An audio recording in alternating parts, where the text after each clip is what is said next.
सुषमा अंधारे यांच्याशी बातचीत केली आहे आमचे प्रतिनिधी सूरज दहाट यांनी। शिवसेना ठाकरे गटाच्या नेत्या सुषमाताई अंधारे अमरावतीच्या दौऱ्यावर आहे। आज जर पाहिलं तर नवनीत राणा विरोधात म्हणजेच महाविकास आघाडीचे उमेदवार बळवंत वानखडे यांच्या समर्थनार्थ त्यांनी सभा घेतली। तर तुम्ही आज अमरावती दौऱ्यावर आले, मार्मिकमधून शिवसेनेने तो भाजपवर टीका केली, नेमका काय म्हणणं आहे तुमचं? एक टीका वगैरे काही नाही, जे वास्तव आहे ते मार्मिकने मांडलेलं आहे।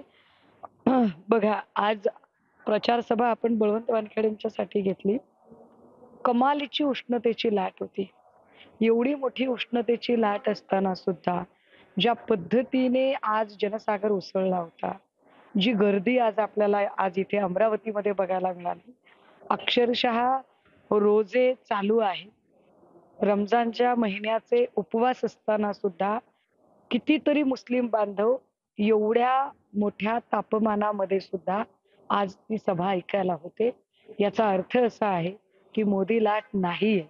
उष्णतेची लाट असताना सुद्धा ही जी जनक्षोभाची भाजप विरोधातली ही जी लाट आहे, ही लाट जास्त मोठी जाणवायला लागली। ती इथल्या उष्णतेच्या लाटेला सुद्धा क्रॉस करून पुढे गेली आहे। नवनीत राणांचा जात पडताळणीचा जो निकाल आहे तो अद्यापपर्यंत 3 वर्षापासून जर पाहिलं तर सुप्रीम कोर्टामध्ये प्रलंबित आहे। यही तो मोदी की गारंटी है ना, यही मोदी की गारंटी है। एका दिवसात रश्मी बर्वेंचं जात प्रमाणपत्र या कारणावरून अर्ज रद्दबातल होतो, पण दुसरीकडे मात्र वर्षानुवर्ष नवनीत राणांचं जात प्रकरण मात्र तसंच प्रलंबित राहतं। आणि किती आश्चर्याची गोष्ट आहे की हे प्रकरण न्यायप्रविष्ट असताना सुद्धा भाजपने त्यांना उमेदवारी द्यावी। याचा अर्थ असा आहे की भाजपने न्यायालयीन निकाल काय लागणार हे आधीच ठरवून टाकलंय का? म्हणजे न्याय व्यवस्थेवर सुद्धा प्रश्नचिन्ह लागावे अशा पद्धतीचं एकूण संशयित वातावरण भाजपने नवनीत राणांना उमेदवारी देऊन केलेलं आहे।